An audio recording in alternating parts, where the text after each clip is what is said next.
Bien, mesdames, messieurs, chers collègues, bienvenue à cette leçon, cette troisième leçon sur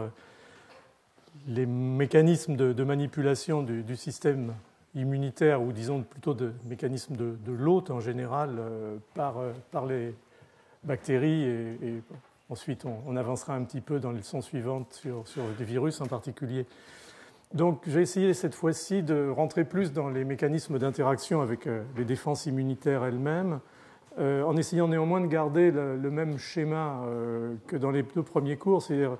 finalement de vous demander de vous mettre une fois de plus dans la peau, si je puis dire, d'une bactérie, et de vous demander comment vous réagiriez finalement et quelle stratégie vous utiliseriez pour essayer de passer telles et telles étapes qui sont finalement des barrières que le système immunitaire impose pour la protection de l'hôte. Donc ce sera le thème général de cette présentation. Sur une des diapositives, je vous montrerai à peu près les éléments dont je voudrais vous parler. Et puis, comme d'habitude, bien entendu, ce cours un petit peu générique sera complété par un séminaire plus pointu, disons, sur des domaines qui concernent le thème que j'aurais traité antérieurement. Et donc, le docteur Philippe Bousseau de l'Institut Pasteur m'a fait le plaisir de venir nous parler de méthodes et des concepts qu'il utilise de façon très originale pour finalement analyser la cinétique, la dynamique de la réponse immunitaire. Et vous verrez que c'est quelque chose qui est à la fois scientifiquement de très haut niveau, mais visuellement très esthétique. Donc, on va parler de subversion de l'immunité. Les bactéries. J'ai toujours l'habitude de mettre des titres un peu cryptiques. Celui-ci, il est vraiment très concret. Donc, c'est illustré, et on y reviendra bien entendu, par un micro-organisme en train de tuer une cellule, ce qui est un des moyens de manipuler l'autre, pas nécessairement le plus élégant, mais c'est très efficace. Donc, encore une fois, on se met dans la peau d'un micro-organisme et on essaye de voir comment les choses se présentent. Alors ici, vous connaissez mon goût pour le tube digestif, mais on peut imaginer d'appliquer ça à n'importe quel autre système. Vous êtes une bactérie, on va encore parler de bactéries aujourd'hui, dans la lumière intestinale, et vous êtes programmé par votre génome pour devenir un micro-organisme qui va infecter, envahir cette muqueuse. Donc ça veut dire que dans les étapes successives qui vont permettre à ce programme de pathogénicité de se développer, le micro-organisme va se trouver en face d'une succession, voire bien entendu d'une combinaison de mécanismes de défense, et s'il échoue à l'un quelconque de ces interactions, à l'une quelconque de ces interactions, s'il échoue à l'un quelconque de ces examens, c'est terminé pour lui, il va bien entendu être détruit.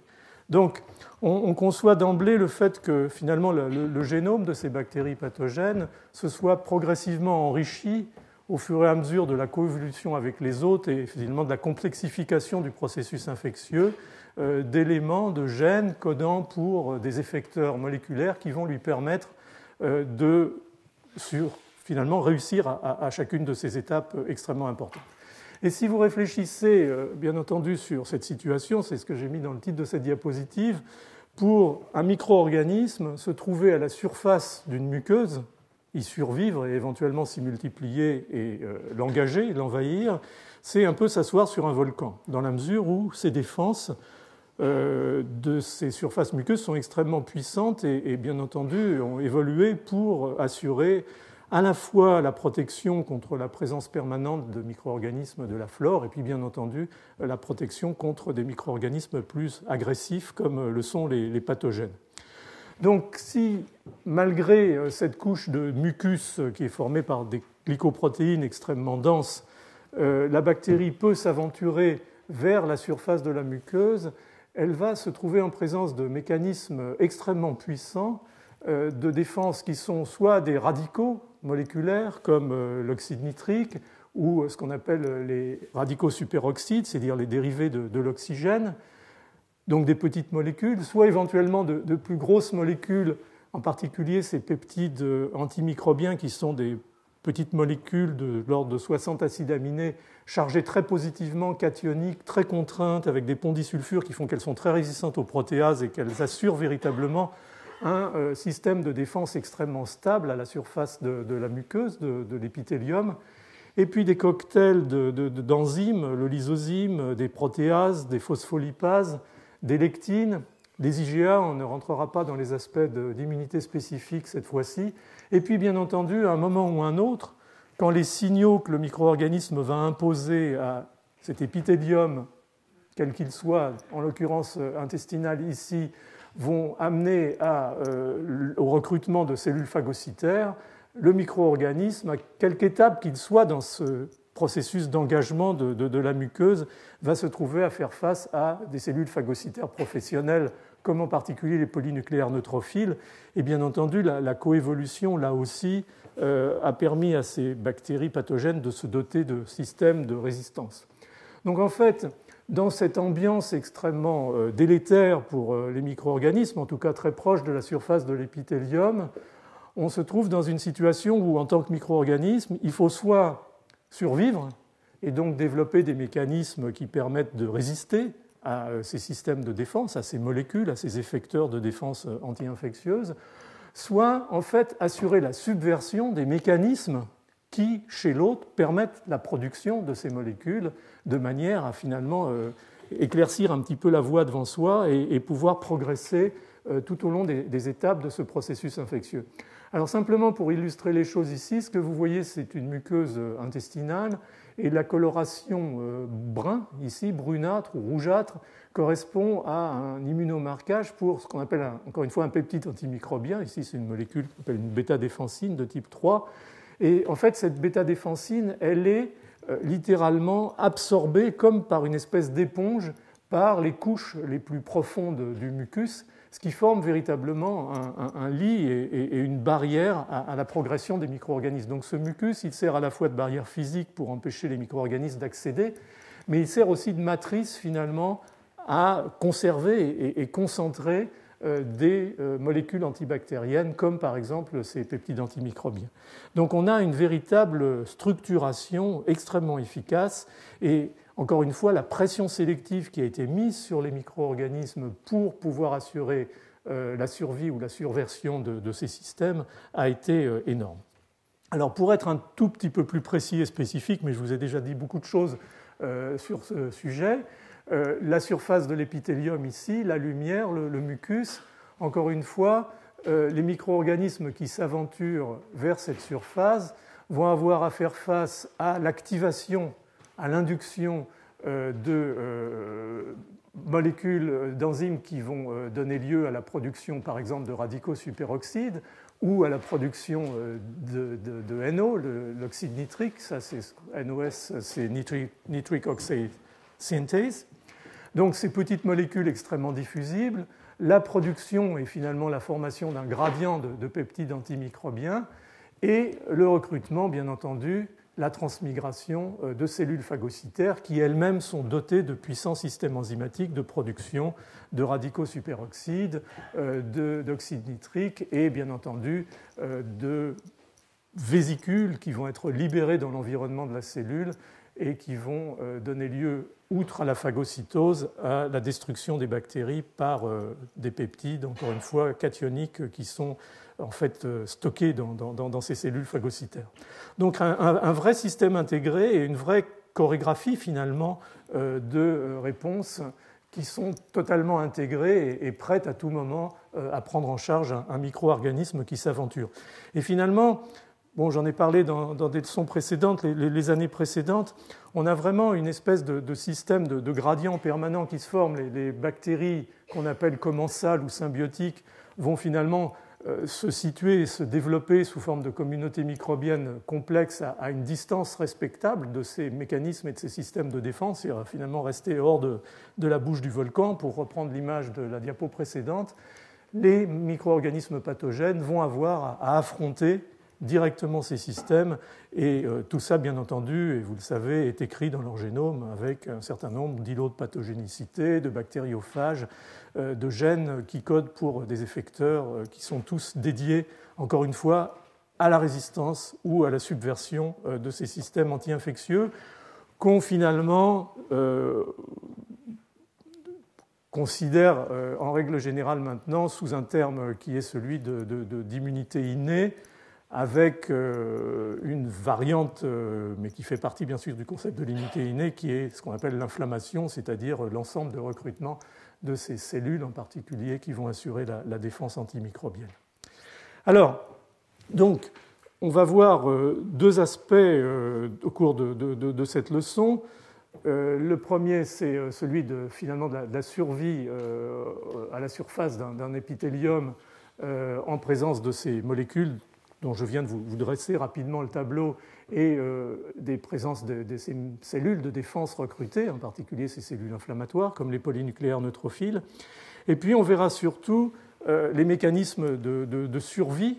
qui vont, je vous les ai déjà listés un petit peu ici, aller de ce qu'on pourrait appeler la furtivité, c'est-à-dire certains micro-organismes pathogènes vont s'arranger pour être peu vus, peu perçus par ce système de l'immunité innée à la surface de la muqueuse, de manière à échapper, en tout cas aux premières étapes de mise en place des mécanismes de défense. Deuxième chose qu'on verra, c'est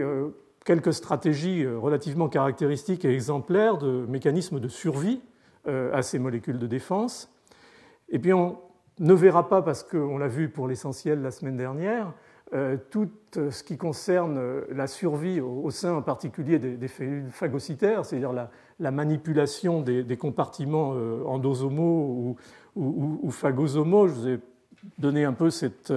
image la semaine dernière de la nécessité pour un micro-organisme qui est phagocyté par une cellule, soit une cellule épithéliale, soit surtout une cellule phagocytaire professionnelle,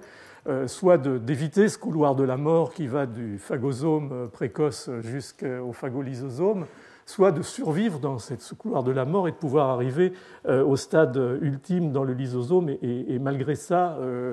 assurer sa survie et sa multiplication. Donc ça, je ne vais pas vous en reparler, bien entendu. Par contre, ce dont je vous parlerai beaucoup, c'est d'un thème finalement qui, pour l'instant, je dirais, reste encore un thème émergent dans le domaine, qui est celui véritablement de la manipulation de la réponse immunitaire innée. Finalement, les premiers éléments sont plus des éléments où la bactérie trompe son monde, trompe ce système de perception. Là, on est plus dans un système où la bactérie va véritablement engager les mécanismes de défense innés, les mécanismes de défense inflammatoire, et les atténuer, en règle générale, de façon à assurer sa survie. Je n'aurai malheureusement pas le temps de vous parler de développements beaucoup plus récents sur les mécanismes de manipulation de la réponse adaptative, c'est-à-dire la réponse spécifique aux micro-organismes. Ça nous entraînerait dans des choses beaucoup plus complexes. Néanmoins, par l'intermédiaire du séminaire de Philippe Bousseau, vous aurez un certain nombre de clés, là aussi, dans l'interface microbe-système immunitaire adaptatif. Alors, finalement, première étape, éventuellement, je reviens sur la diapositive précédente, premier mécanisme éventuel de survie, la furtivité, la capacité d'échapper à la reconnaissance par les systèmes de reconnaissance du système immunitaire, en particulier inné. Alors, on peut finalement revenir sur quelque chose de relativement simple, et pour ceux qui ont déjà assisté à certaines des leçons, j'ai déjà montré cette diapositive. En fait, a émergé ces dernières années, vous l'avez vu d'ailleurs illustré par le prix Nobel 2011, donné entre autres à la découverte de ce qu'on appelle les toll-like récepteurs, c'est-à-dire les molécules de perception des agents microbiens. On a un système finalement dual qui consiste d'un côté à des motifs microbiens, et en particulier des motifs qui sont tout à fait propres au monde prokaryote, comme le lipopolysaccharide, et en particulier ce qu'on appelle l'endotoxine, on va y revenir tout de suite, c'est les grammes négatifs, la flagelline, les sous-unités des flagelles, ou le peptidoglycane, qui est ce qu'on appelle le mur microbien. On va revenir sur ces notions, mais simplement pour dire que tous ces éléments-là, qui sont en fait spécifiques du monde des prokaryotes, ont, encore une fois toujours par évolution, été sélectionnés par les hôtes eucaryotes, multicellulaires, en particulier mammifères, mais le système a été découvert initialement chez les arthropodes, ont été donc sélectionnés des systèmes de perception qu'on appelle des PRR pour Pathogen Recognition Receptors ou Pattern Recognition Receptors. Et donc on a cette espèce d'élément dual entre ce qu'on appelle les PAMPs, c'est-à-dire Pathogen Associated Molecular ou motifs, qu'on pourrait d'ailleurs appeler microbial, parce qu'ils existent aussi chez des micro-organismes non pathogènes, pas très graves. Et donc ces PRR qui sont présents sur les cellules de la barrière épithéliale comme premier système d'alerte et qui sont présents bien entendu très largement sur les cellules de défense immunitaire, en particulier sur les macrophages, sur les polynucléaires et bien entendu sur les cellules dendritiques, car cette pression du microbe est aussi importante pour la mise en place d'une réponse immunitaire adaptative correcte. Donc finalement, cette reconnaissance de ces PAMP par ces PRR va donner lieu à cette programmation finalement à la fois des cellules qui ne sont pas nécessairement orientées vers ce genre de fonction, donc une programmation pro-inflammatoire qui va toucher l'épithélium et bien entendu les cellules recrutées ou résidentes de la sous-muqueuse. Donc on va se retrouver avec un processus inflammatoire puissant et la mort du micro-organisme dans la foulée de cette interaction. Donc, une première possibilité, c'est pour le micro-organisme finalement de masquer ces PAMP et finalement de ne pas être reconnu par ce système véritablement primaire de reconnaissance du monde bactérien. Alors, en fait, c'est quoi ces PAMP? Il n'y a pas de secret. C'est soit ce qu'on appelle, chez les grammes négatifs en particulier, le lipopolysaccharide, c'est-à-dire des motifs de sucre extrêmement complexes avec des sous-unités répétitives qui émergent à la surface des bactéries, mais l'ensemble du dispositif est ancré dans la membrane externe de ces bactéries à grammes négatifs par une structure très particulière qui s'appelle l'endotoxine ou le lipida et qui correspond en réalité au feuillet externe de la membrane externe de ces micro-organismes. Et en fait, ce lipida ou cette endotoxine va être un des PAMP majeurs, et historiquement il l'a été, puisque le premier toll-like récepteur reconnu par Bruce Beutler était TLR4, c'est-à-dire le toll qui reconnaît l'endotoxine. Alors, quels autres éléments peuvent être reconnus? On a effectivement ce mur bactérien qui est soit à l'extérieur chez les bactéries à grammes positifs, extrêmement épais, c'est pour ça d'ailleurs qu'elles sont grammes positives, parce qu'elles gardent le colorant de gramme, ou sous une forme beaucoup plus fine entre la membrane externe et la membrane interne, dans ce qu'on appelle l'espace périplasmique, dans les bactéries à grammes négatifs, sachant néanmoins qu'il y a une espèce de renouvellement, de turnover permanent, qui fait que des fragments de ce peptidoglycane sont régulièrement libérés, réintégrés, et finalement leur libération crée une espèce de petit nuage moléculaire autour de la bactérie, qui fait que ce peptidoglycane va pouvoir être perçu par les systèmes de perception, encore une fois, immunitaires de l'hôte.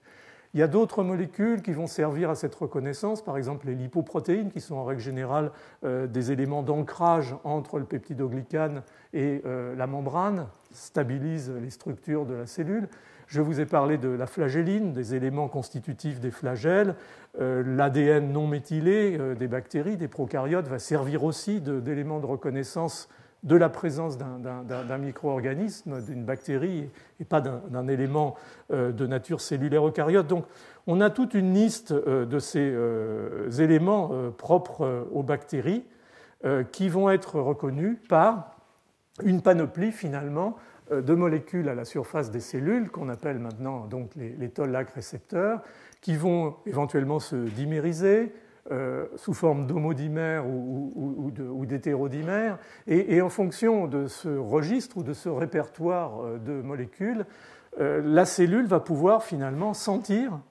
percevoir la présence de ces motifs microbiens. Encore une fois, TLR4 va sentir très largement le lipopolysaccharide, éventuellement d'autres éléments. TLR2 va sentir les lipopeptides, TLR5 va sentir la flagelline, et ainsi de suite. Donc on est avec des systèmes dédiés et des ligands ou des agonistes dont on a un certain nombre qui sont très très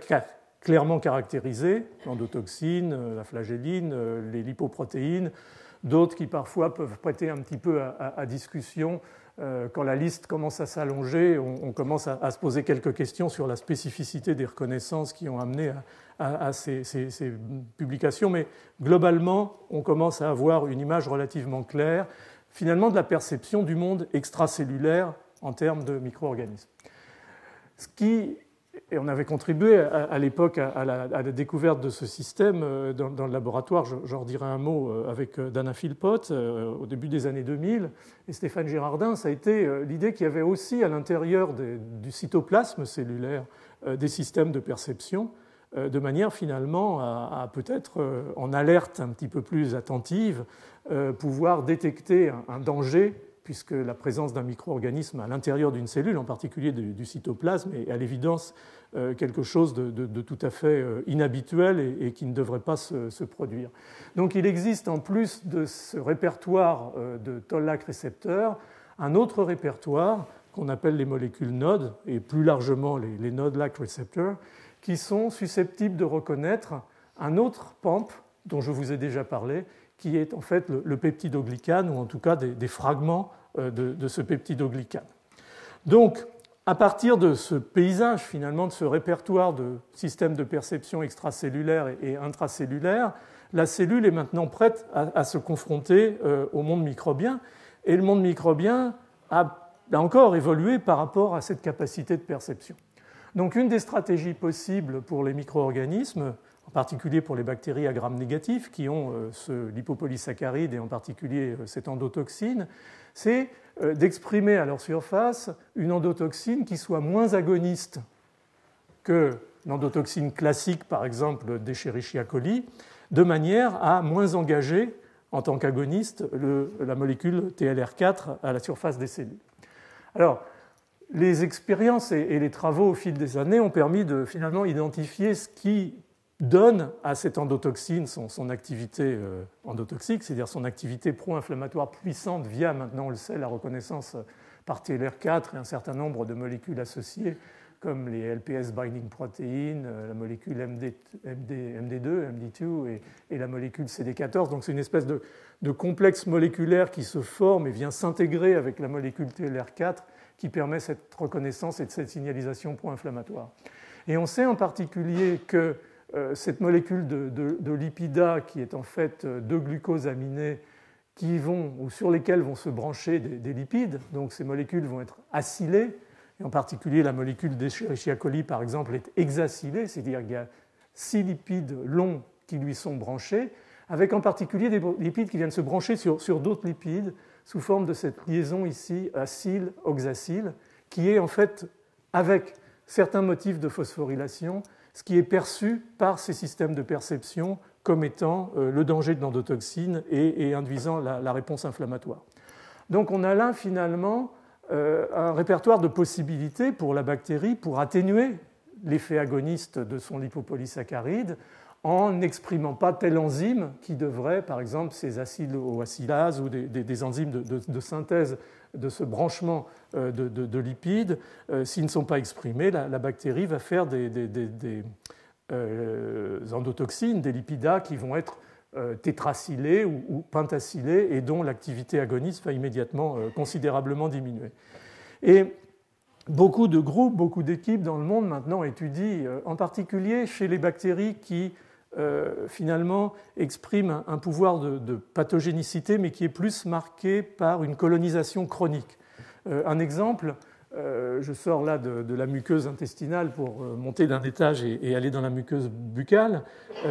Porphyromonas gingivalis, qui est une bactérie qui est, entre autres, mais assez quand même notablement responsable de ce qu'on appelle la piorrhée alvéolo-dentaire, c'est-à-dire ces états de suppuration permanent de la gencive. Ces bactéries finalement vivent dans une espèce d'état d'équilibre avec le système immunitaire inné et se satisfont en fait, si on peut dire, de cette espèce d'inflammation chronique qui peut-être d'un côté leur apporte un avantage dans la rupture de la barrière de protection, qui leur permet d'avancer d'un cran, qui leur apporte aussi sans doute des nutriments qui leur sont nécessaires, mais en même temps reste en retrait d'une réponse inflammatoire aiguë et bactéricide, grâce au fait qu'elles expriment en permanence et de façon variable, sans encore qu'on connaisse exactement les conditions environnementales qui assurent ces différences, des endotoxines qui, comme vous le voyez, ont des compositions extrêmement variables, certaines étant, celle-là est triacylée en fait, ce qui veut dire que son niveau d'induction ou d'activation de TLR4 est très faible. Il est même plus que faible, puisqu'en réalité, ces molécules sont des molécules qui sont antagonistes. C'est-à-dire que si vous mettez une endotoxine, disons d'Escherichia coli, sur des cellules et que vous regardez la réponse inflammatoire, ici en particulier le niveau d'expression de sélectine, c'est un travail du groupe de Richard Darvo en Californie, vous voyez que bien que vous ayez ajouté une endotoxine agoniste et qui devrait donner lieu à une réponse importante inflammatoire, ces molécules triacylées, tétracylées, voire pentacylées agissent en tant qu'antagonistes. Donc on a véritablement la capacité, par cet effet de modification de ces molécules, de ces PAMP, dans le cas présent, de jouer finalement de la furtivité et de la reconnaissance par le système immunitaire. Alors, ça, c'était, disons, pour un exemple de reconnaissance par les toll-like récepteurs. Je voulais simplement donner un exemple de reconnaissance et éventuellement, là aussi, de furtivité par cette famille de récepteurs intracellulaires qu'on appelle les récepteurs de type node. Donc, en 2003, à la suite de travaux préalables dans le laboratoire avec Stéphane Girardin, Dana Philpott et un certain nombre d'autres collègues sur le campus de l'Institut Pasteur et à l'extérieur, on avait finalement identifié ces molécules nodes qui, vous le voyez, ont des séquences assez intéressantes. D'ailleurs, la partie C-terminale sont des séquences riches en leucine, avec énormément de répétitions. Une partie intermédiaire qui en fait correspond à une zone de liaison des GTP, et puis une partie terminale qu'on appelle carte domaine. Il y en a un dans node 1, 2 dans node 2, qui est en fait une séquence de recrutement et d'activation des caspases, parce que ces molécules initialement avaient été connues comme des molécules assurant l'apoptose de la cellule lorsqu'elles étaient activées, mais on ne savait pas comment elles étaient activées. Et en fait, on s'est aperçu que cette activation, qui concernait en fait une dimérisation de la molécule, était liée à l'engagement avant cette dimérisation de ce molécule node par un fragment du peptidoglycane bactérien. Je vous ai montré le mur bactérien. Et ce fragment correspond à ce qu'on appelle le muramyl tripeptide, c'est-à-dire une molécule de N-acétylglucosamine sur lequel est branchée une molécule d'acide muramique, puis se fait ce petit pont peptidique avec de la L-alanine, de la déglutamine et puis un acide aminé qui est particulier aux grammes négatifs et à certains grammes positifs comme les bacillus, qui est le mésodiaminopimélate. Et en fait, cette petite structure est reconnue par la molécule node 1 comme un agoniste, et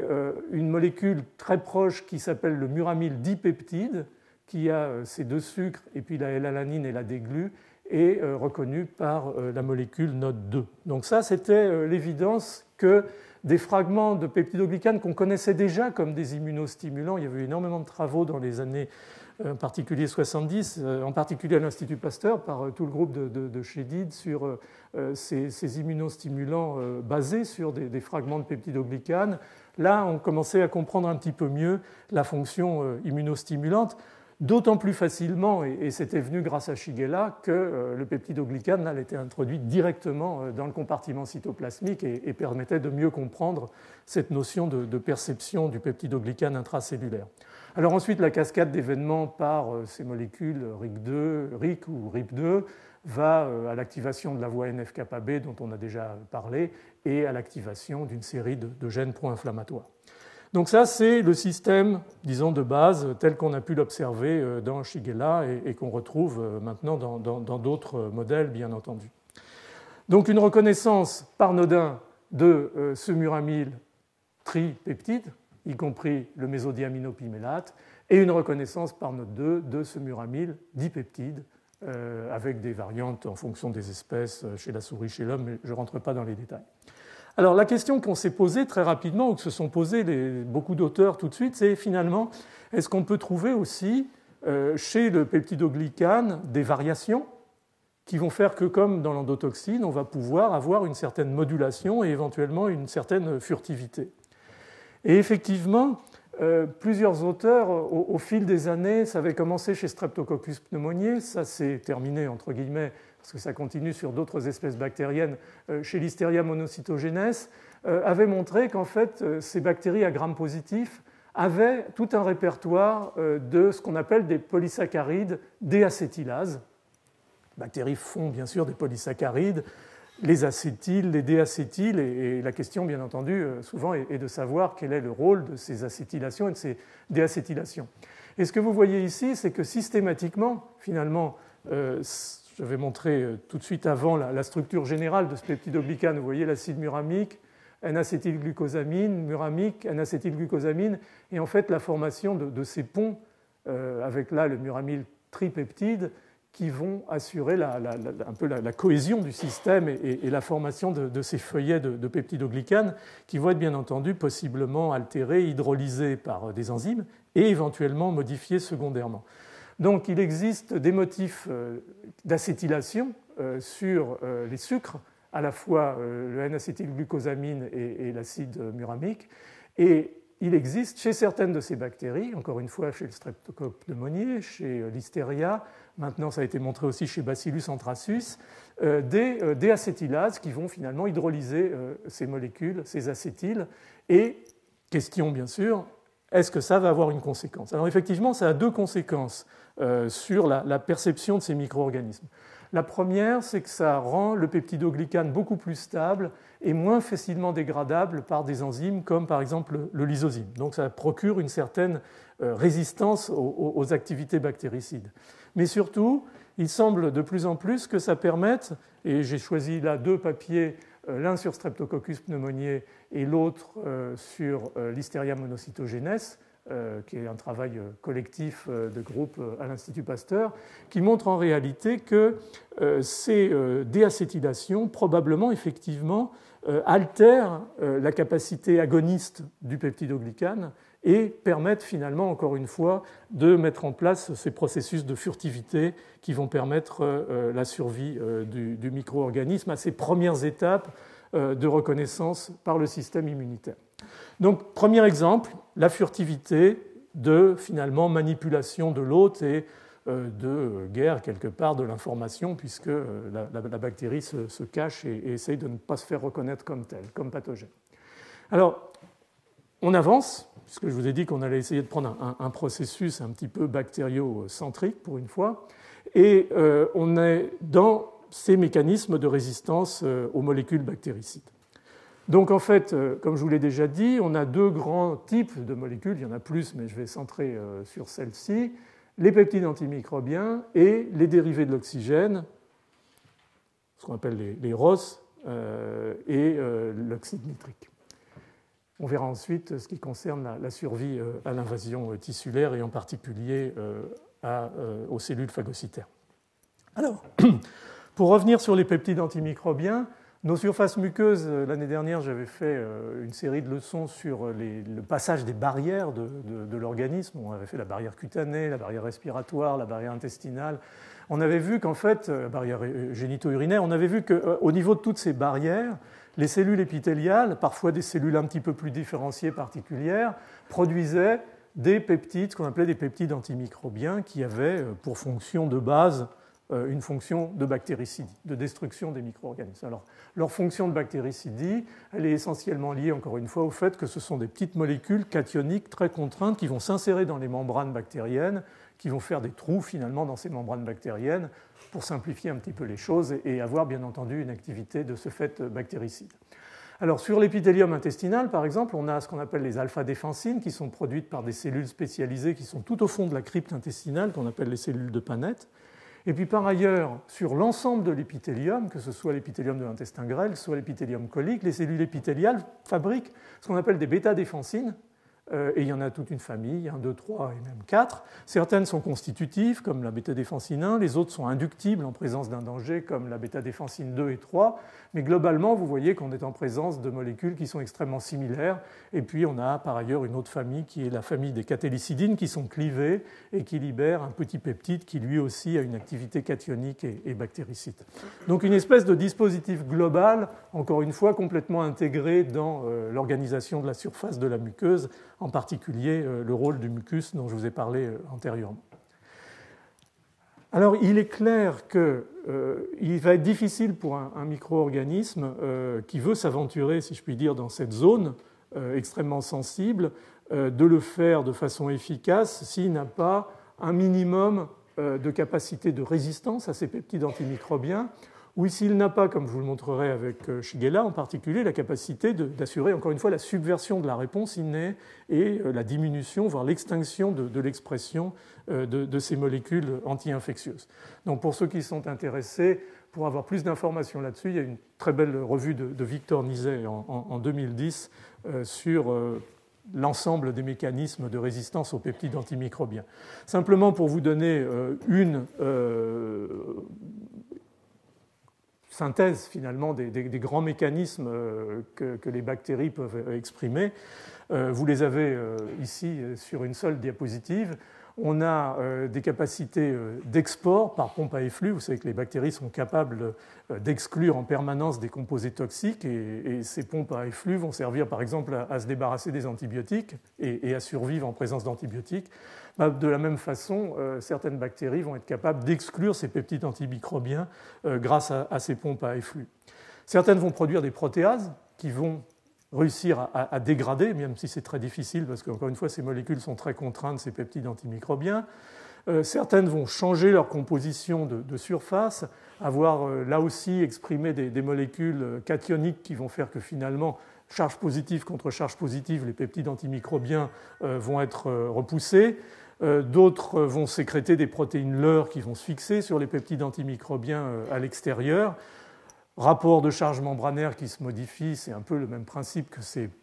protéines chargées positivement. Donc toute une gamme finalement, parfois d'ailleurs associée, de facteurs qui vont permettre à la bactérie de s'exclure dans la mesure du possible de l'effet bactéricide de ces peptides antimicrobiens. Et encore une fois, un exemple formidable d'évolution des micro-organismes par rapport à l'environnement dans lequel ils sont susceptibles de se trouver impliqués.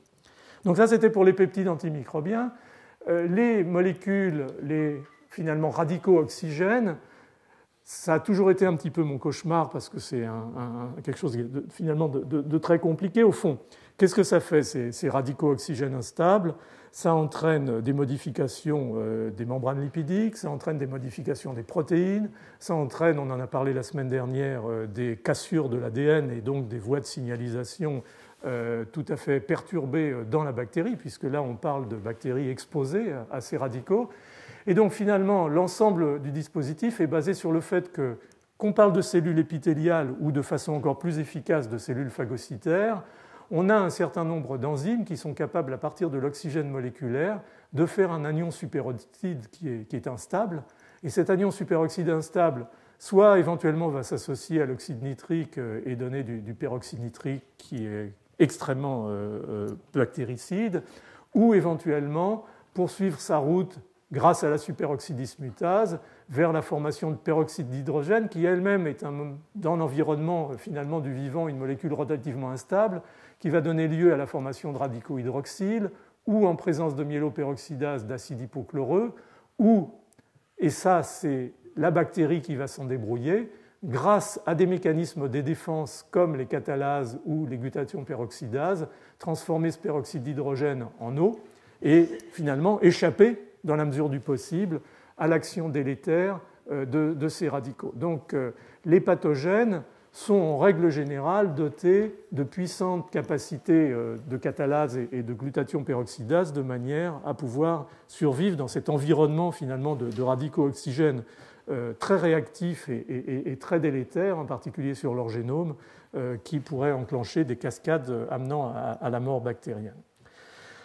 Donc voilà ce que je vous ai dit sur la précédente diapositive. Je ne pense pas qu'il soit utile de le redire sur celle-ci. Simplement, c'est une espèce d'extrait de la diapositive précédente.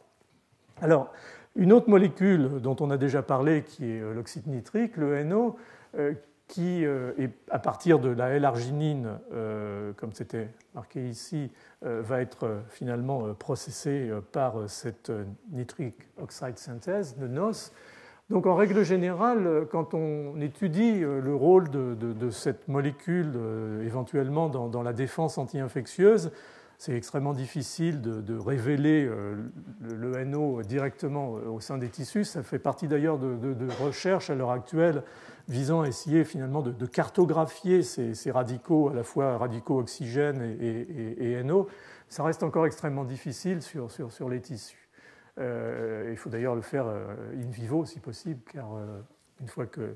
la biopsie ou le prélèvement tissulaire est fait, c'est extrêmement difficile de garder ces radicaux, bien entendu. Donc généralement, on regarde, on teste la possibilité d'existence, par exemple, de NO par l'induction de l'expression de NOS, de nitric oxide synthase. Et vous voyez ici, par exemple, la différence lorsqu'un tissu intestinal est exposé à un micro-organisme pathogène qui est Cryptosporidium parvum. Vous voyez l'induction, c'est le marquage brun ici, de l'expression de cet enzyme au niveau des cellules de l'épithélium par rapport au contrôle. Et ici, quelque chose qui vous montre encore plus puissamment l'induction de cette molécule, de cette enzyme, qui va amener, bien entendu, à la production de NO et à la bactéricidie.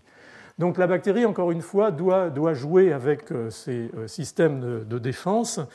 Et encore une fois, comme je vous l'ai dit, le NO a une fonction qui est proche de celle des radicaux superoxydes, encore que, en plus de ces rôles évidents sur les membranes lipidiques et sur l'ADN, on a ce phénomène tout à fait passionnant maintenant que les gens commencent à essayer, encore une fois, de cartographier un petit peu dans les bactéries, qui est celui de la nitrosylation. On s'aperçoit que le NO donne lieu à la nitrosylation et à l'inactivation d'un certain nombre de protéines bactériennes. Et très récemment, des travaux ont montré, par exemple, que le NO était capable de nitrosyler des enzymes du cycle de Krebs et donc d'affecter considérablement la respiration bactérienne et donc la production d'ATP et donc éventuellement la survie du micro-organisme dans un certain environnement. Donc on commence à voir de plus en plus se développer ces études qui sont encore une fois difficiles sur le plan technique. Alors ce qui est maintenant connu aussi, c'est qu'un certain nombre de micro-organismes pathogènes sont capables de se débarrasser du NO, en tout cas d'y résister ou de les métaboliser. Toute une famille de molécules qui sont des flavohémoglobines, c'est en fait des molécules très très proches de la globine, sont fabriquées par un certain nombre de micro-organismes pathogènes. Curieusement, certains n'en font pas. C'est le cas par exemple de Mycobacterium leprae par rapport à Mycobacterium tuberculosis, et on peut se demander d'ailleurs si cette incapacité de résister au NO ne joue pas dans la physiopathologie très particulière de la lèpre par rapport à la tuberculose. Chez Neisseria meningitidis, il y a énormément de NO produits dans l'arbre respiratoire qui est la zone colonisée, et un certain nombre d'auteurs ont défini ces dernières années l'ensemble des gènes qui sont nécessaires pour la production d'une quinol oxydase, qui est une molécule réductrice du NO. Donc on commence à avoir peu à peu une vision relativement exhaustive de la façon dont les bactéries finalement résistent à ces petites molécules d'oxygène très réactives comme les radicaux superoxydes et le NO. Donc ça, c'est une autre façon, encore une fois très importante dans les étapes ultra précoces, parce que comme je vous l'ai montré dans la première diapositive,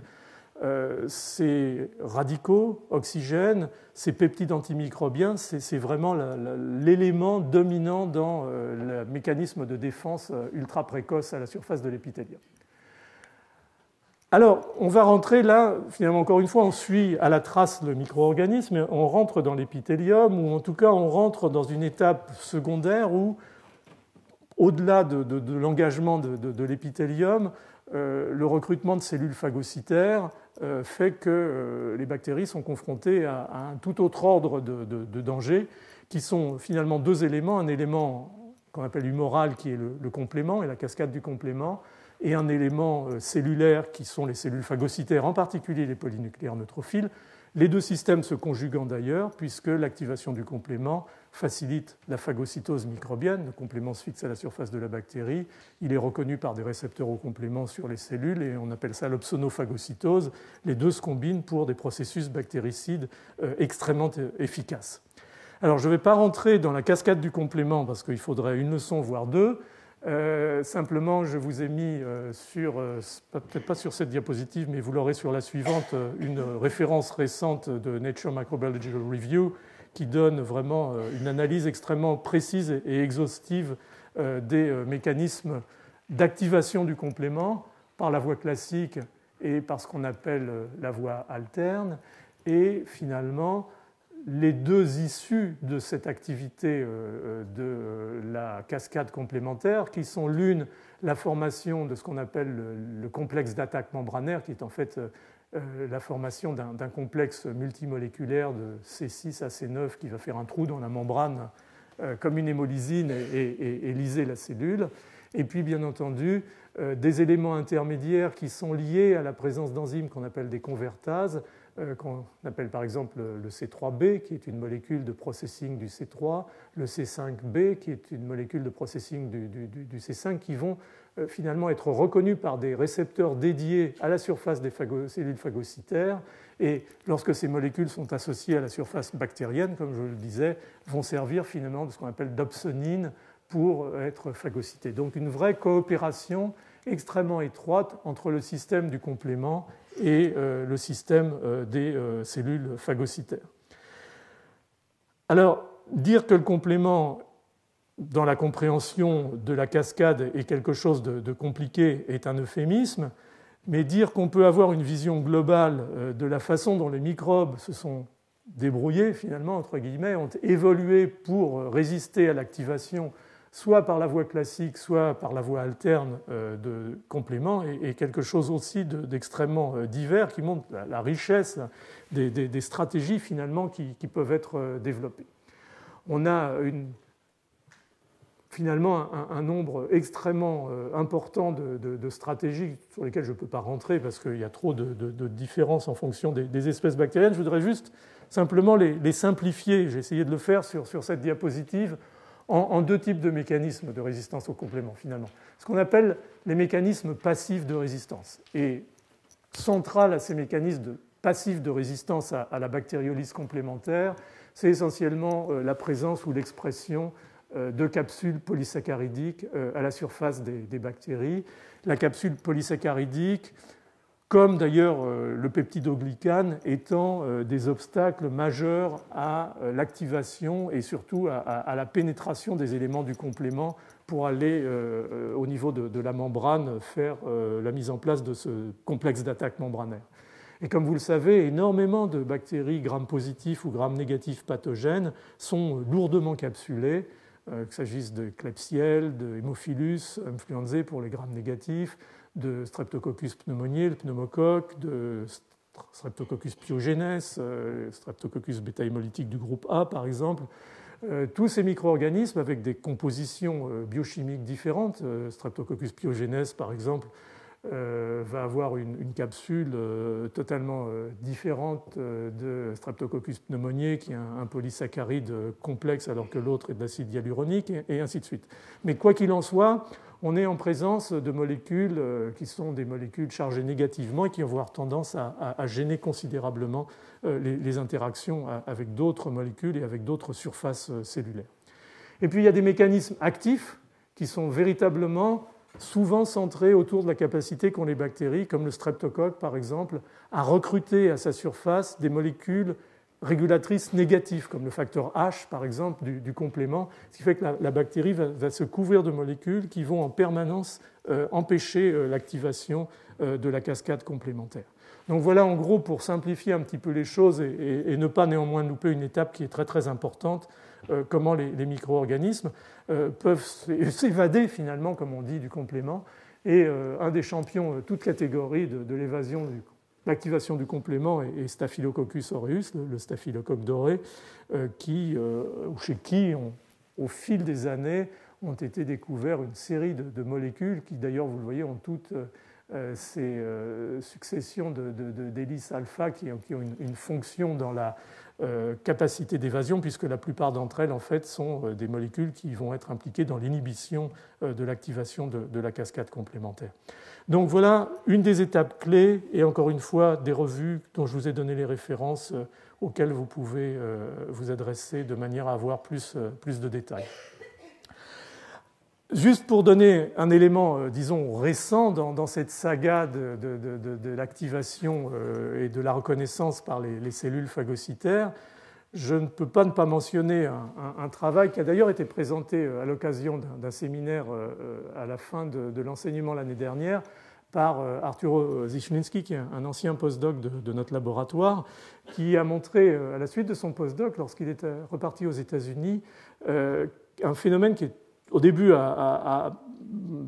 les gens se grattaient un petit peu la tête et se demandaient si c'était véritablement quelque chose de pertinent ou plutôt peut-être un artefact de laboratoire. Il s'avère que c'est tout à fait pertinent et pas du tout un artefact de laboratoire, à savoir que les polynucléaires neutrophiles, en présence de signaux qui maintenant ont été caractérisés et qui impliquent l'expression de radicaux, encore une fois, superoxydes, vont subir un phénomène de mort cellulaire un petit peu particulier qui maintenant s'appelle la nétose, simplement parce que en fait, ces polynucléaires forment des espèces de filets qui s'appellent, en fait, c'est un peu un jeu de mots, neutrophile extracellular trap, c'est-à-dire piège extracellulaire des neutrophiles, et donc l'acronyme fait net comme un filet, comme un réseau. Et donc vous voyez ici ces cellules qui, au sein d'une population de polynucléaires, libèrent en fait leur ADN, parce que l'essentiel de la structure de ces nets, c'est de l'ADN associé à des molécules qui sont liées à l'ADN, en fait, qui sont les histones, mais les histones,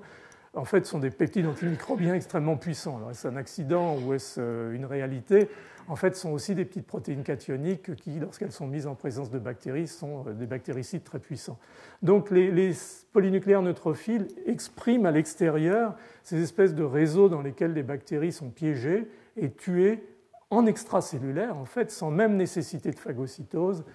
par ces polynucléaires-là. Et donc, vous voyez ici, par exemple, Shigella qui est prise dans un net et qui va bien entendu être détruite. Alors, le problème était bien entendu d'aller voir si tout ça existait à l'occasion de phénomènes infectieux, en particulier là où la réponse immunitaire était très dominée au niveau de l'inflammation par la présence de polynucléaires neutrophiles, le recrutement, la présence de polynucléaires neutrophiles. Et au cours de travaux sur la pneumonie expérimentale, en particulier, les auteurs, en collaboration, ont pu montrer que ces nets se formaient véritablement à l'intérieur du poumon. Par exemple, vous voyez ici une Klebsielle, qui est un modèle d'infection à Klebsielle expérimentale chez la souris. Et cette Klebsielle, vous le voyez, est entourée, finalement prise, piégée in vivo dans ce réseau qui correspond pour l'essentiel à ces molécules d'ADN enrichies en histones, qui vont assurer le phénomène de bactéricidie. Et en fait, de façon très intéressante, deux enzymes du polynucléaire neutrophile doivent rentrer dans le noyau pour assurer ce phénomène de nétose, c'est-à-dire de mort cellulaire amenant à la libération de ces nets. Un est l'élastase du polynucléaire neutrophile, qui est une protéase extrêmement puissante, et l'autre, pour des raisons pour l'instant qui restent inconnues, est la myéloperoxydase. Mais il y a donc une véritable collaboration d'enzymes cytoplasmiques qui vont dans le noyau, qui assurent ce phénomène de mort cellulaire très particulier, qui va amener un certain nombre de polynucléaires dans cette communauté qui répond aux microbes à libérer leur ADN et à assurer ce réseau de défense extracellulaire. Alors c'est très intéressant parce que quand on avait commencé à parler de ça avec Arturo au début des années 2000, ça m'avait tout de suite quelque part allumé une petite lumière, à savoir que beaucoup de bactéries à gram positif, en particulier Staphylococcus, Streptococcus pyogenes, Streptococcus pneumoniae, ont des DNases. C'était d'ailleurs avant, ça l'est toujours d'ailleurs, une façon de faire le diagnostic d'une infection à Streptocoque, c'était de chercher les anti-DNases par exemple. Et donc on n'avait jamais très bien compris à quoi servaient ces DNases. En fait, ces DNases semblent, en tout cas dans ce contexte, être indispensables à la destruction de ce réseau d'ADN qui se forme autour des polynucléaires et qui assure la bactéricidie extracellulaire. Donc on peut considérer maintenant qu'un certain nombre d'enzymes qui sont sécrétées par ces micro-organismes comme Strep pneumoniae ou comme Staphylococcus aureus qui dégradent l'ADN, en fait le font de manière à assurer leur survie. Ça, ce sont les expériences qui ont prouvé avec la plus grande mortalité de mutants ne produisant pas de DNase dans un environnement cellulaire ou des modèles in vivo. Donc on a peu à peu un certain nombre de fonctions finalement d'enzymes sécrétées par des bactéries, comme les Gram+, par exemple, qui s'éclairent finalement à la lumière de notre accroissement de compréhension des mécanismes de défense immunitaire innés. Alors, dernière partie de ma présentation sera sur, finalement, là on a vu des mécanismes qui sont des mécanismes, disons, je me cache, je me fais discret, j'empêche l'activation d'un certain nombre de systèmes, j'empêche la phagocytose, mais on n'est peut-être pas encore rentré véritablement dans la manipulation stricto sensu du système immunitaire et le fait que certaines bactéries, finalement, par l'intermédiaire d'un certain nombre d'effecteurs, vont pouvoir véritablement engager des mécanismes à l'intérieur de la cellule qui vont amener à une modification de l'expression de facteurs de l'immunité. Et on va rentrer là dans des études qui, finalement, révèlent de plus en plus un certain nombre de stratégies extrêmement sophistiquées, en particulier le domaine de ce qu'on appelle les modifications post-traductionnelles, c'est-à-dire qu'un certain nombre de pathogènes vont introduire, injecter dans les cellules des enzymes qui vont modifier des cascades très très importantes de régulation, comme la cascade de l'ubiquitination par exemple, et par ce biais aller directement engager des voies de signalisation, en particulier les voies de signalisation pour la vie ou la mort cellulaire, ou des voies de signalisation pour l'activation ou la désactivation des cascades de signalisation de la réponse innée. Alors finalement, il y a deux façons pour ces micro-organismes pathogènes d'engager et de manipuler le système immunitaire inné. Il y a une façon brutale, qui n'est pas nécessairement stupide, qui consiste, comme je disais au début, à induire la mort de la cellule, avec toutes les conséquences que ça peut avoir, y compris si l'affaire est bien gérée, sur la qualité de la réponse immunitaire, en particulier adaptative, car les fragments de cellules tués, en particulier par le processus d'apoptose, peuvent optimiser considérablement la qualité de la reconnaissance des antigènes qui sont présentés par des membranes, des mécanismes moléculaires très très complexes, et faciliter la qualité de la réponse immunitaire. Rien n'est jamais gratuit dans ce monde. Il y a toujours une étape ultérieure qui va valider ou justifier l'étape précédente. Et puis il y a des méthodes, disons, un peu plus subtiles, qui sont vraiment des méthodes de subversion des signaux et finalement de régulation soit par les bactéries extracellulaires. Les bactéries ne rentrent pas dans une cellule, donc elle va avoir plus de difficultés à manipuler tout ce qui concerne les réseaux de signalisation cellulaire, mais elle peut déjà manipuler la réponse immunitaire, en particulier en détruisant des cytokines ou des chimiokines dans les tissus et en empêchant, par exemple, le recrutement des cellules inflammatoires. Mais de façon encore plus subtile, je dirais, un certain nombre de bactéries vont véritablement,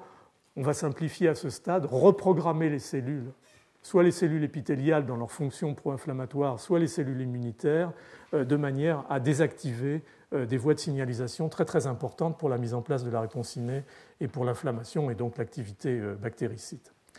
Alors il y a, comme vous le savez sans doute, trois types de mort cellulaire. Il y a l'apoptose qui va justifier très souvent l'engagement d'un récepteur extérieur, par exemple le récepteur au TNF, et la mise en place d'une cascade d'événements qui va aboutir, en particulier avec des relais très très importants au niveau de la mitochondrie et la libération du cytochrome C, à l'activation de ce qu'on appelle des caspases, qui sont des enzymes, en fait, des protéases qui dégradent un certain nombre de substrats dans la cellule, qui dégradent d'ailleurs d'autres caspases, ce qui va amener des cascades d'événements qui aboutissent en fait à la dégradation de l'ADN de la cellule et à son fractionnement sans lyse. Ce qui est un peu la logique de l'apoptose, c'est que la cellule, théoriquement, c'est un phénomène qui est très prévalent dans le développement pour éliminer un certain nombre. Initialement, l'apoptose a été en particulier découverte par la nécessité d'éliminer les fragments cutanés au moment du développement des extrémités et entre les doigts pour éviter des phénomènes qui ressemblent un peu à des palmes. Donc tout ça doit se faire de manière assez silencieuse de façon à éviter l'inflammation. Donc l'apoptose, la nécrose qui par contre est un phénomène de lyse, comme on va le voir souvent causé par des pathogènes à l'occasion d'un engagement d'une cellule par des toxines qui font des trous dans les membranes par exemple, mais des modifications massives du métabolisme cellulaire ou l'exposition brutale à des radicaux superoxydes par exemple vont entraîner la nécrose cellulaire. Puis je reviendrai rapidement sur un mécanisme qui s'avère être très très central dans la réponse aux agents infectieux, qui est une combinaison en fait entre l'apoptose théoriquement non inflammatoire et la réaction inflammatoire qu'on a maintenant appelée la pyroptose, et j'y reviendrai. Donc vous avez toutes les références ici que je vous ai listées. En fait, chaque groupe maintenant qui s'intéresse à ce domaine qu'on appelle la microbiologie cellulaire s'intéresse sous une forme ou sous une autre, non seulement à ces mécanismes dont je vous ai parlé dans les deux cours précédents, c'est-à-dire d'interaction avec les surfaces cellulaires, avec le cytosquelette, avec les compartiments cellulaires, mais s'intéresse aussi maintenant aux voies de signalisation qui sont centrales, entre autres pour la mort cellulaire. Et donc les gens qui travaillent sur Legionella pneumophila, par exemple, ont mis en évidence récemment une molécule qui s'appelle CIDF, qui va en fait altérer. Elle est injectée par un appareil de sécrétion dédié, qui s'appelle un appareil de sécrétion de type 4 par Legionella. Elle va en fait altérer les fonctions de régulation de deux molécules, CIDF est ici, qui s'appellent BNIP3 et BCL Rambo. Je suis désolé, certains noms sont un peu bizarroïdes, mais c'est comme ça, et qui sont en fait des molécules régulatrices de l'apoptose liées à la libération en particulier de ces facteurs comme le cytochrome C. Et donc par ce biais, en fait, Legionella va inactiver des molécules pro-apoptotiques et engager un phénomène de survie de la cellule qui va permettre probablement d'augmenter la capacité de réservoir de cette cellule qui ne va pas mourir au premier contact avec un micro-organisme. Alors, il est clair que ce type de système de contrôle de la mort cellulaire est extrêmement important lorsque vous êtes en présence d'un micro-organisme qui a besoin de coloniser chroniquement une cellule. C'est le cas par exemple de chlamydia, enfin des chlamydia en général, qui ont développé des processus extrêmement sophistiqués de l'intérieur de leur vacuole, j'en avais parlé la semaine dernière, de sécrétion de molécules en fait, qui sont sécrétées par un appareil de sécrétion de type 3 à travers la membrane de cette vacuole de chlamydia et qui vont, pour l'une d'entre elles en particulier, qui agit comme une protéase, dégrader là aussi des molécules pro-apoptotiques et finalement permettre à la cellule dans laquelle elles ont élu domicile en fait, de survivre. Donc, vous avez les références ici, en particulier de cette molécule CPAF de chlamydia qui est vraiment très très centrale à l'équilibre de chlamydia à l'intérieur de cette vacuole. Alors, on a d'autres systèmes, parfois de plus en plus sophistiqués. Par exemple, le Mycobacterium tuberculosis est capable finalement de réguler les réponses de formation de radicaux superoxydes, par exemple. Et puis on y reviendra, des molécules sécrétées, par exemple par Shigella ou par Salmonelle, sont capables d'allonger la durée de vie cellulaire. C'est le cas d'une phosphatidylinositol phosphatase de Shigella, qui s'appelle IPGD, et d'une molécule qui s'appelle SOB-B chez Salmonelle, j'en ai parlé la semaine dernière, qui a une fonction similaire, qui en fait sont des molécules qui, par l'intermédiaire de l'hydrolyse d'un certain nombre de phosphatidylinositides, vont entraîner l'activation du pathway AKT, qui est un pathway qui donne lieu à une extension de la vie cellulaire par un blocage des processus d'apoptose. Donc on voit peu à peu émerger de la littérature, c'est impossible de rentrer dans tous les détails, mais encore une fois, vous avez les références, un certain nombre de stratégies, soit qui induisent la mort cellulaire, soit qui, le plus souvent, pour ce qui concerne la survie intracellulaire, bien entendu, préservent le réservoir et augmentent la durée de vie cellulaire. Alors juste pour vous raconter une petite histoire rapidement qui était sortie du laboratoire au fil des années d'ailleurs, ça a commencé en 1987 où on avait publié un papier qui montrait que les formes invasives de Shigella tuaient très très rapidement les macrophages. Et alors qu'une bactérie non invasive qui était bien entendu phagocytée par les macrophages ne les tuait pas. Alors à cette époque, on ne connaissait pas encore très très bien les différents modes de destruction cellulaire. En tout cas, moi, je ne les connaissais pas très bien. Et un jour, un jeune chercheur qui était étudiant à Rockefeller, à New York, m'envoie une lettre et me dit il s'appelait Arthur Rosichlensky, j'ai déjà parlé de lui, me dit mais ça c'est de l'apoptose. Bon, c'est de l'apoptose et il me dit je vais venir dans votre laboratoire comme postdoc et je vais vous montrer que c'est de l'apoptose. Donc c'est ce qu'il a montré très rapidement, puisque voilà une shigelle invasive à l'intérieur d'un macrophage et vous voyez que ce macrophage subit une dégradation avec une condensation du noyau et une fragmentation qui est tout à fait caractéristique de l'apoptose, alors qu'une bactérie non invasive, un mutant de Shigella, finalement reste dans le macrophage et va être à terme tué par ce macrophage. Donc on a commencé à avancer là-dessus, ça avait été publié ça en 1992,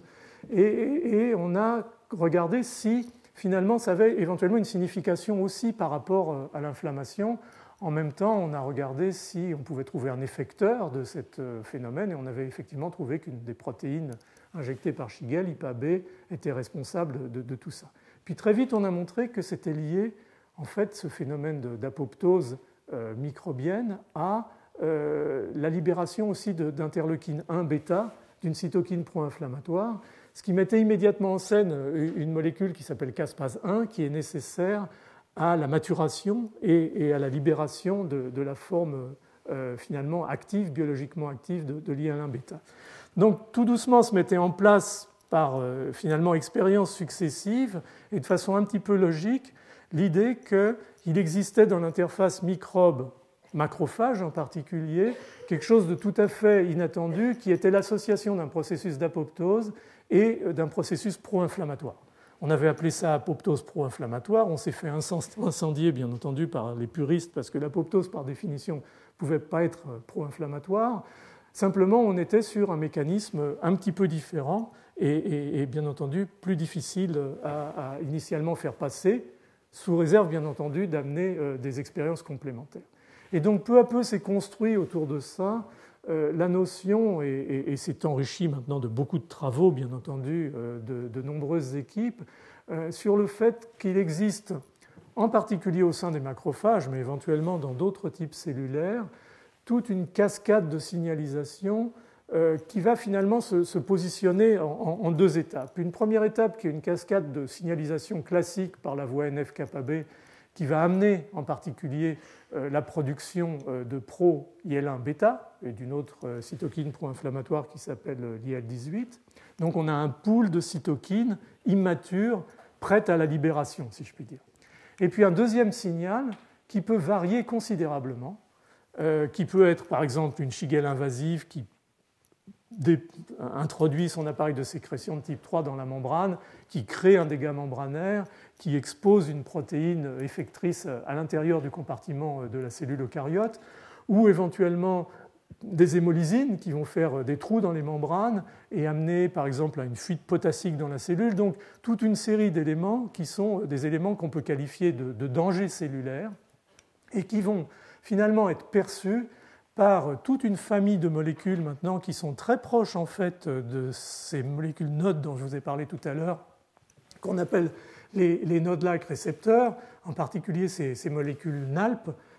qui vont par exemple sentir ce type de danger de fuite potassique à l'extérieur de la cellule, ou de ces molécules AIM2 qui vont sentir la présence d'ADN double brin par exemple. Toutes ces molécules éventuellement associées à des molécules, ce qu'on appelle des molécules de scaffolding, d'échafaudage,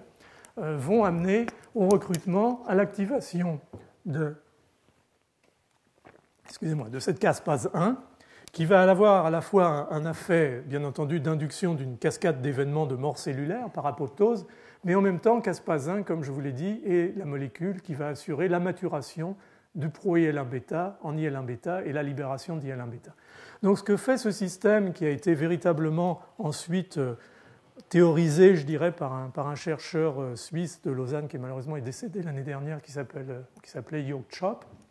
et la mise en place d'un système qu'on appelle l'inflammasome,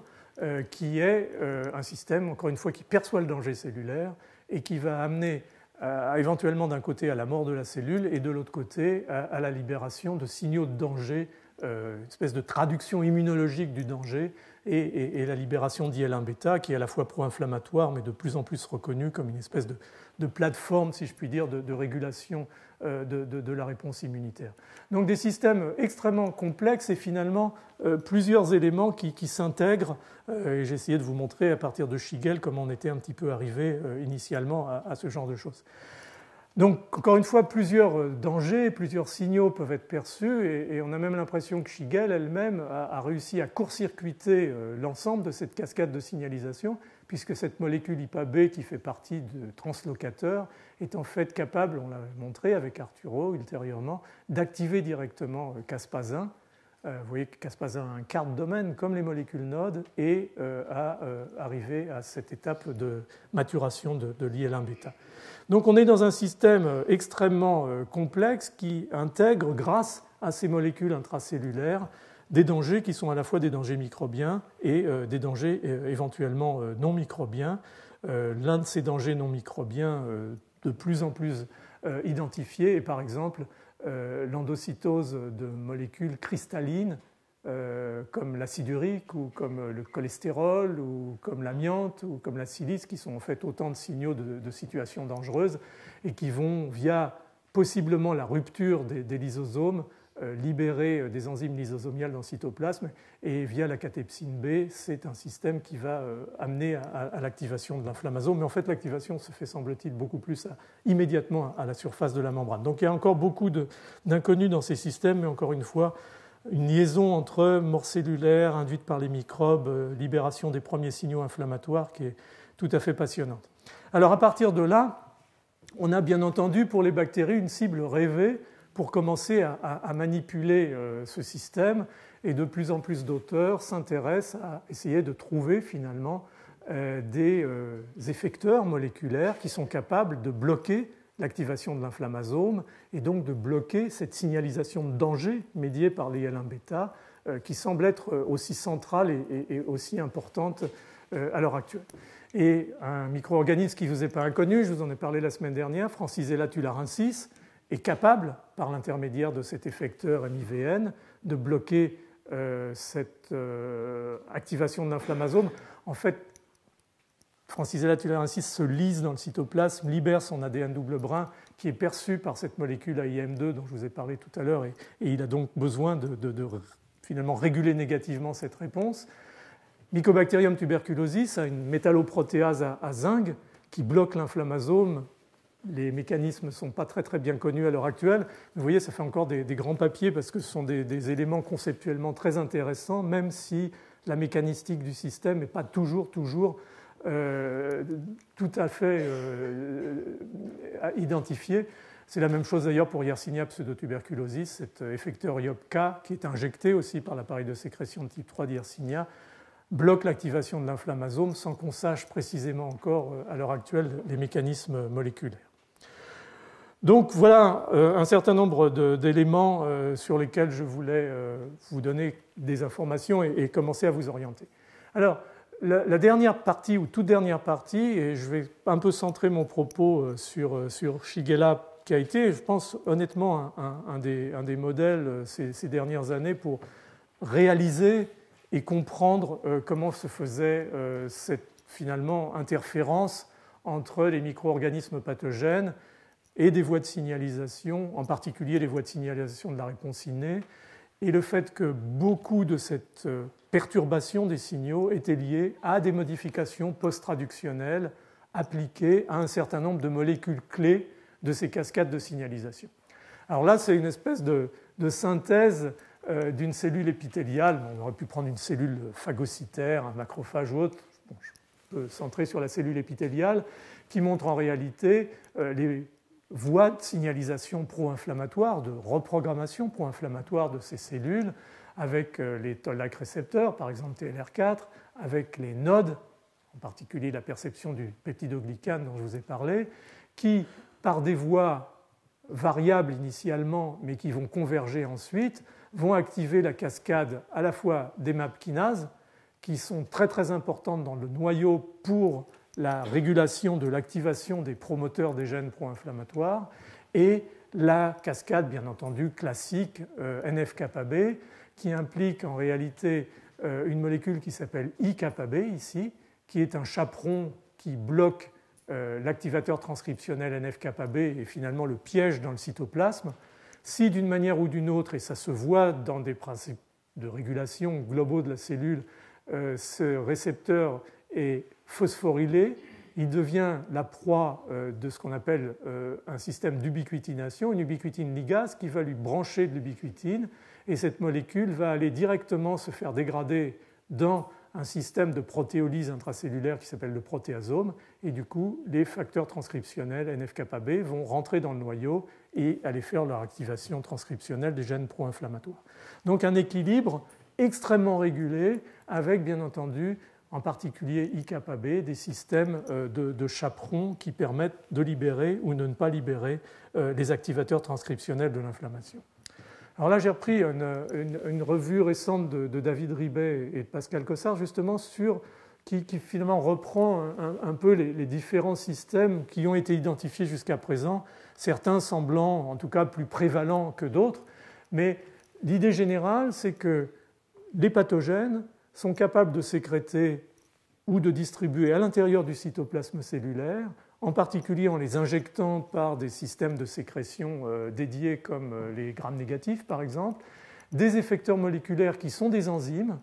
qui vont amener éventuellement à la phosphorylation d'un certain nombre de composés. Et vous avez vu que phosphoryler IkB, ça veut dire le programmer pour l'ubiquitination et la dégradation, donc activer la voie NF-κB, ou au contraire l'inverse, déphosphoryler et désactiver certains signaux. On va voir des acétyltransférases, c'est-à-dire des molécules qui vont brancher des radicaux acétyles et modifier la fonction de certaines cibles cellulaires importantes dans ces régulations, de l'AMPylation, le branchement d'AMP, des glucosylations, on en a parlé dans le premier cours, certaines toxines bactériennes sont capables de glucosyler des petites protéines G et d'entraîner des dysrégulations importantes, des ADP ribosyltransférases, on en a parlé aussi, de l'ubiquitination, on va y revenir, certaines enzymes bactériennes, alors qu'il n'y a pas d'ubiquitine dans les bactéries, dans les prokaryotes en général, sont capables, pour des raisons qu'on ne comprend pas, qui ont probablement été sélectionnées par la pression sélective pour la pathogénicité, d'exprimer ce qu'on appelle généralement des I3 ligases, qui sont les enzymes terminales effectrices de l'ubiquitination des cibles protéiques, des déamidations et bien entendu des protéases. Donc toute une série d'effecteurs microbiens qui sont susceptibles de modifier les protéines après qu'elles aient été traduites et soit changer leur fonction, soit éventuellement totalement inactiver leur fonction. Alors je vais juste cibler c'est le cas de dire, sur une voie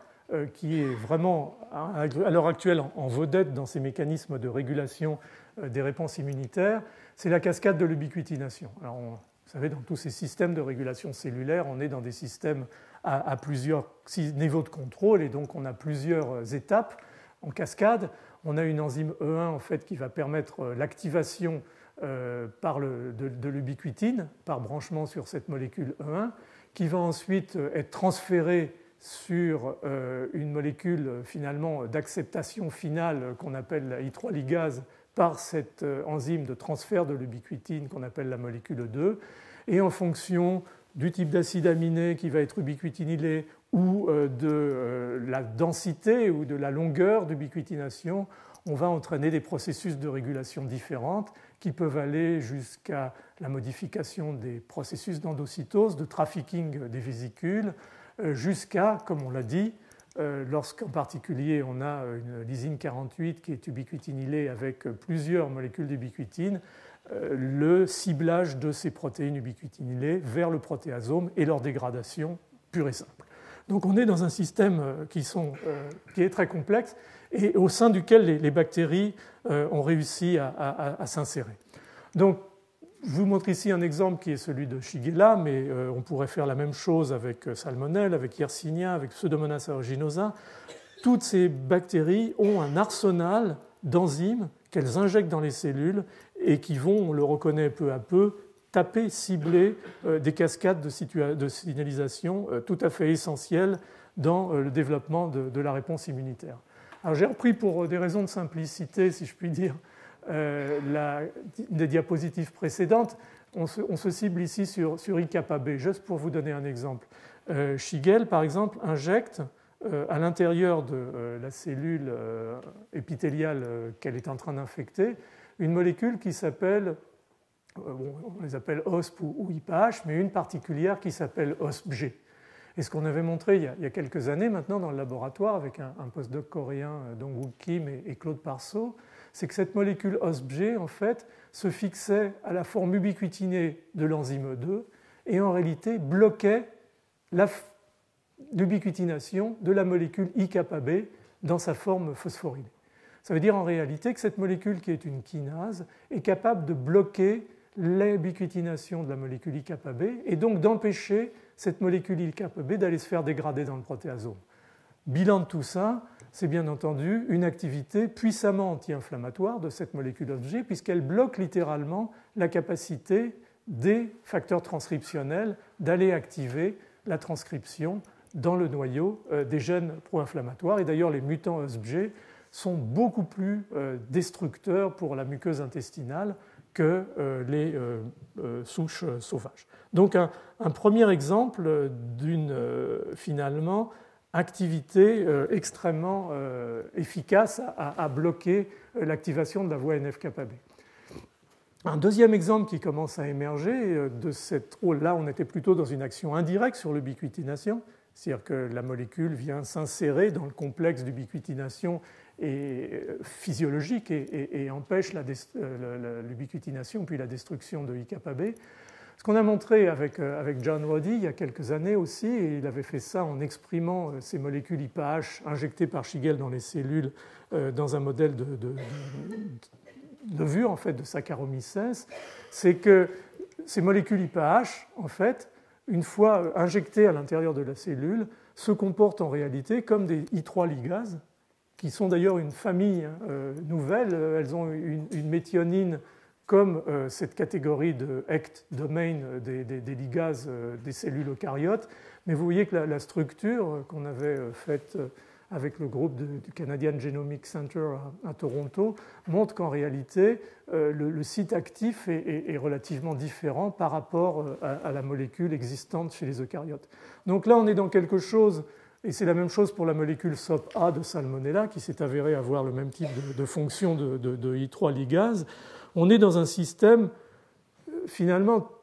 totalement inconnu où les bactéries ont accumulé au fil de leur évolution des gènes qui leur permettent de coder pour des molécules qui ont une activité enzymatique connue dans les cellules eucaryotes et importante dans les régulations, mais dont la structure générale, à part un tout petit domaine qui est le centre actif et encore, est totalement différente des molécules, disons, physiologiques. Donc il y a là quelque chose qui est un secret qu'on n'a toujours pas finalement élucidé, qui est de savoir d'où viennent ces gènes et finalement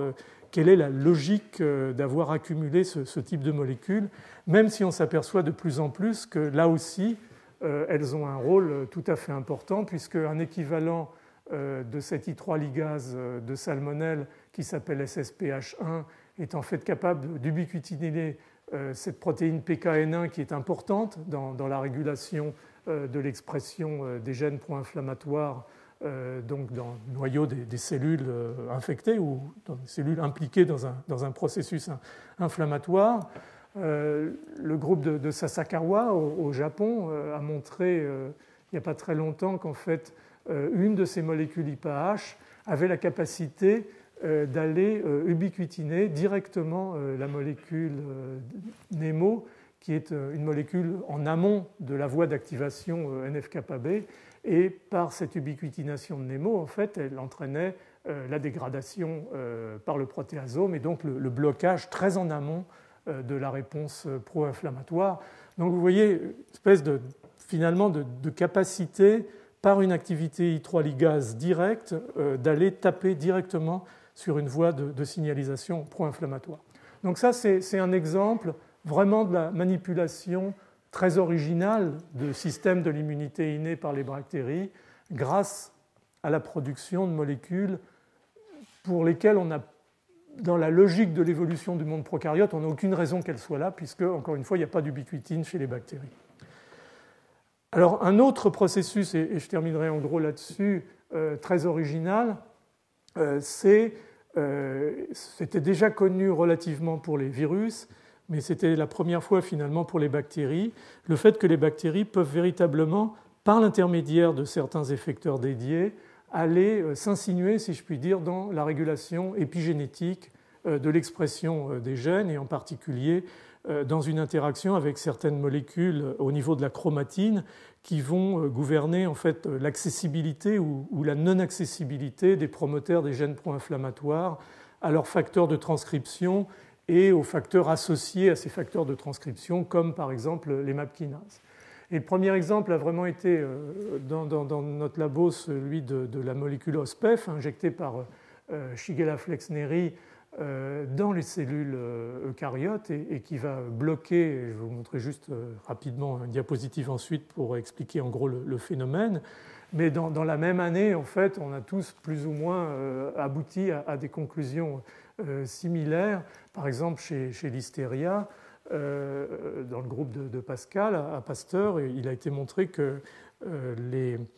l'hystériolysine O était capable de modifier ce qu'on appelle le code des histones, c'est-à-dire de modifier secondairement, encore une fois de façon post-traductionnelle, la nature des histones en matière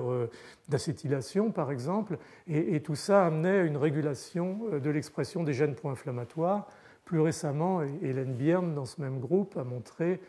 qu'une protéine aussi de l'hystéria était capable d'aller modifier par l'intermédiaire d'une cible protéique qui s'appelle BAHD1 l'expression des interférons de type 3 qui semblent être importants dans la régulation et le contrôle de l'infection cellulaire par l'Hystéria monocytogenes.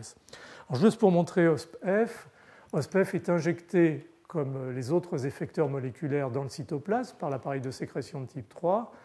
Il est en fait transloqué dans le noyau cellulaire et va en fait s'associer à des éléments de la chromatine et exprimer à ce niveau-là son activité enzymatique, qui est une activité en fait de déphosphorylation des MAP kinases. J'ai déjà parlé des MAP kinases. Les MAP kinases viennent s'associer dans les foyers actifs de transcription des gènes pro-inflammatoires et ont un rôle en particulier très important dans la phosphorylation ou dans la régulation directe ou indirecte de la phosphorylation des histones et en particulier, par exemple, de l'histone H3 sur la sérine 10.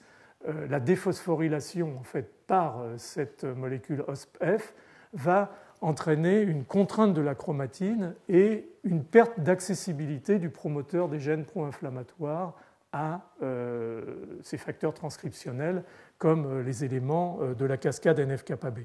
Donc, on n'est plus là dans de l'ubiquitination, on est dans la déphosphorylation, plus que la déphosphorylation. D'ailleurs, cette enzyme, c'est une phosphotréonine liase, c'est-à-dire non seulement elle enlève le phosphate, mais elle enlève aussi l'oxygène, ce qui fait que la molécule de MAP kinase est morte. Elle ne peut pas récupérer d'activité puisqu'elle n'a plus l'oxygène pour pouvoir être de nouveau phosphorylée. Donc, c'est des molécules qui sont finalement amènent ces cibles finalement cellulaires à une voie finalement sans issue puisque ces protéines perdent leur activité. Donc on est vraiment dans des systèmes, et vous allez voir, il y a des revues qui sont mentionnées dans le fichier de ce cours, de plus en plus d'exemples où la bactérie finalement adresse ses récepteurs au cœur du dispositif, c'est-à-dire véritablement au site de régulation de la transcription des gènes avec des systèmes qui se font de façon directe ou indirecte, en particulier par des modalités épigénétiques, puisque là, le moteur de tout ça, c'est la contrainte de la chromatine et l'accessibilité des promoteurs.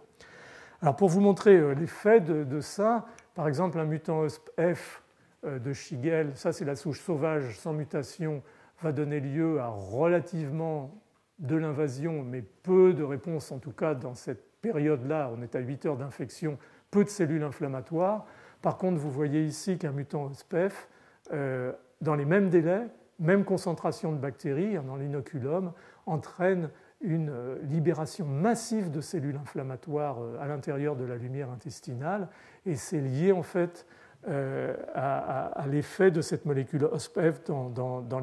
la régulation négative de ces promoteurs des gènes pro-inflammatoires, parce que le gène qui code pour l'interleukine 8, qui est un chémoattractant, un chimioattractant très très puissant pour les polynucléaires neutrophiles, en fait l'expression de ce gène est éteinte Te par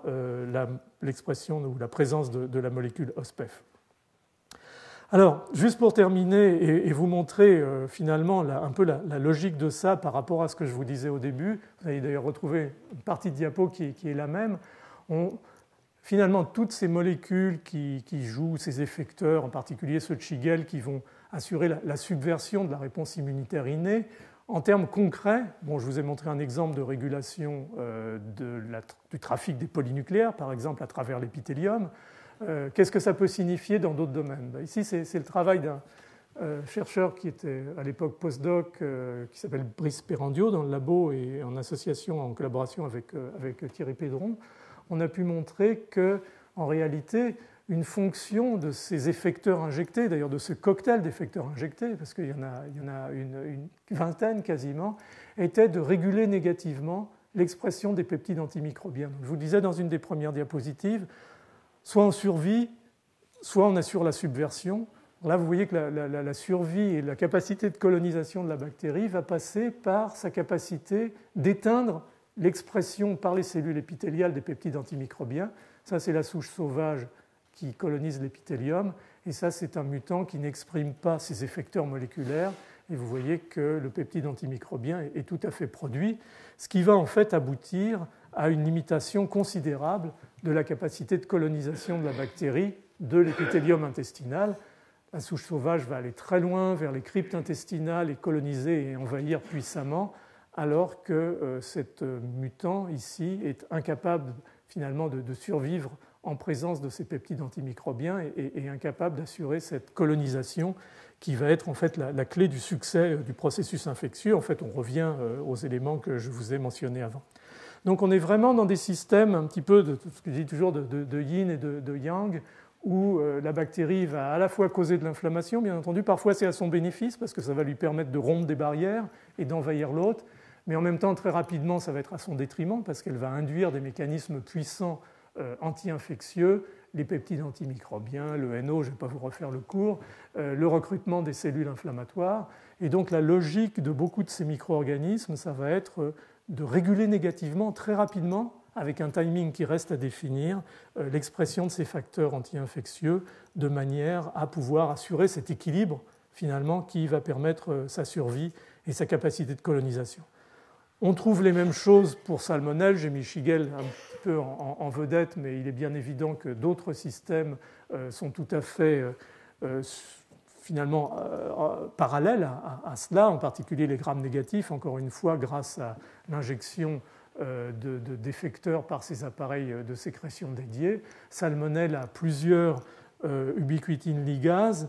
qui vont finalement cibler différentes étapes de la cascade pro-inflammatoire, y compris même la régulation du cytosquelette. Elle a même deux molécules, je ne les trouve plus, AVRA et SSEL, qui sont des déubiquitinases, c'est-à-dire qui vont déubiquitiner des protéines dont la fonction cellulaire nécessite une ubiquitination. Ça va jouer sans doute, comme je vous le disais la semaine dernière, sur par exemple l'ubiquitination de protéines de surface de vésicules et gêner le trafic de certaines vésicules à l'intérieur de la cellule ou activer le trafic de certaines vésicules à l'intérieur des cellules. La même chose pour Yersinia. Les exemples sont multiples et vous trouverez les références au fur et à mesure. Donc on est vraiment dans un système dual, encore une fois, où on peut tracer un peu une ligne artificielle. D'un côté, on a tous ces processus d'activation dont je vous ai parlé, et puis de l'autre côté, on a tous ces processus finalement de leurre du système immunitaire, soit de manière relativement, je dirais, presque primitive, un peu naïve, on se cache, on essaye de finalement alerter le moins possible le système, soit malheureusement, on n'a pas la capacité de se cacher et d'alerter le système, on l'induit de façon très violente, et à ce moment-là, il faut se débrouiller d'une manière ou d'une autre pour pouvoir intoxiquer, parce que finalement, ces effecteurs moléculaires dont je vous ai parlé sont des enzymes et en fait tombent dans la catégorie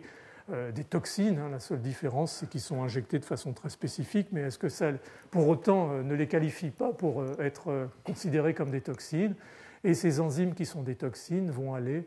finalement assurer leur activité catalytique à des niveaux variables et en particulier dans des cascades de signalisation qui sont clés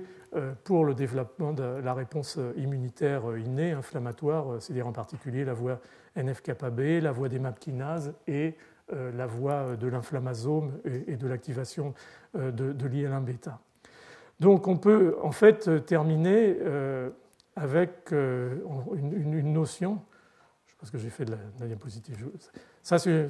pour la prochaine fois. Bon, je n'ai pas ma dernière diapo, mais ce n'est pas très grave au fond.